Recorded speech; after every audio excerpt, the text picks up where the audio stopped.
G'day guys, Mick here from Rapala, and it's my favourite time of the year. It's time to chase those big mangrove jacks, and I love targeting mangrove jacks in many different ways. And now with the release of CrushCity, I've had some great success targeting mangrove jack, especially like where I am now in the man-made structure along pontoons. That red dog colour has got me some really big fish in testing. I like fishing it on a little bit heavier head than most people. I fish it on a 5/8 head. The reason I do that is the speed that I wind the lure. I want the lure to stay in the water column right, because if you obviously have a lighter jig head, it'll bring the lure up higher, and I want to really get underneath, just underneath the pontoon, so it's basically swimming along.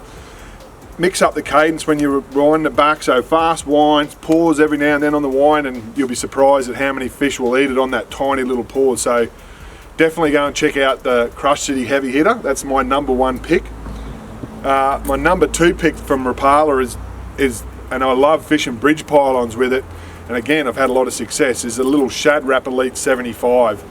It's timber, and I think that something that's a bit unique about Rapala is we still make a lot of timber lures, and a good thing about that is they got a different acoustics under the water, and I reckon that's why, you know, when you're in some of those situations, they cop a lot of pressure here on the Gold Coast. You know, throwing something like this that has a different sound underneath the water, I reckon has been a key for me catching some fish. So definitely go and check out that Shad Rap Elite 75. It's my rock wall bridge pylon lure, so that's my #2 pick.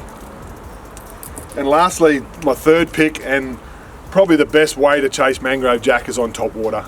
Like any fish, but jacks, when they hit a lure, they don't muck around. They hit it pretty hard, and my favourite lure for doing it, and the last 2 years I've had a lot of success, caught some big fish on them, is the Skitter V 10. So as you can see, it's got a V bottom on it, it's got a great walking action, it's got a single knocker in it, so it's actually quite loud in the water, so it's good for that, you know, twilight, dusk sort of time of the day when you've sort of got low light. So walks the dog really easy, so if you know, it's one of those lures, if you don't do a lot of walking the dog, this one actually walks quite easily for you, but it definitely does catch some big mangrove jack. So that's my #3 pick. So as I said, my favourite time of year to go and chase mangrove jacks, and I bet it's a lot of you guys out there, so definitely get down to your local Rapala stockist and go and check out some of the CrushCity range and some of the Rapala range, and you'll definitely go out and smack some big mangrove jacks.